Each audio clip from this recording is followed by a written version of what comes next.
The Justice Department launched a criminal insider trading and securities fraud investigation of Senator Richard M. Burr, RNC, over what the FBI called well-timed stock sales at the outset of the COVID-19 pandemic in 2020, according to a partially redacted warrant released Monday evening. The Los Angeles Times successfully sued for access to the warrant under the Freedom of Information Act, then fought the extensive redactions made by the department. In late August, Chief U.S. District Judge Beryl A. Howell ordered the Justice Department to file a new version of the warrant with fewer redactions and additional information on what evidence it relied on to seek the warrant, but accepted the department's request to keep certain third-party witness information and law enforcement techniques under seal. We're pleased to see that these less redacted filings provide the public with additional insight into the government's investigation. While some redactions remain, the public now has a much clearer picture of the government's basis for executing a warrant for Senator Burr's cell phone, said Katie Townsend, an attorney for the Times who works for the Reporters Committee for Freedom of the Press. Howell has asked the government to make an additional filing Wednesday so she can evaluate the remaining redactions. Townsend said lawyers for the Times and Reporters Committee for Freedom of the Press are also reviewing the redaction. A spokesman for the U.S. Attorney's Office for the District of Columbia declined to comment. The May 2020 warrant request to search Burr's cell phone said that in February of that year, while the government was downplaying concerns about COVID-19 in the U.S., Burr sold 95% of his holdings in his individual retirement account and 58% of the holdings in wife Brooke Burr's IRA.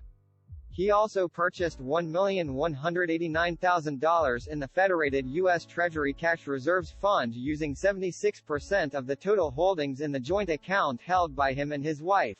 His portfolio went from approximately 83% in equities to approximately 3% in equities.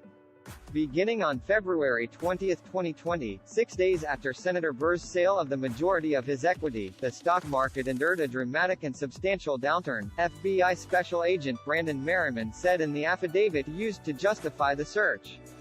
In total, Senator Burr avoided more than an estimated $87,000 in loss as a result of his well-timed stock sales, and profited more than $164,000.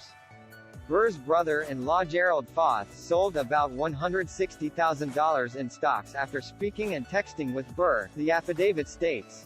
The 38-page FBI affidavit argued that the mid-February timing of sales of stock held by Burr, his wife and Foth was suspicious and stated that agents were looking for text messages and other communications about the stock sales as part of an investigation into whether Burr violated a law preventing members of Congress from trading on insider information they gleaned from their official work.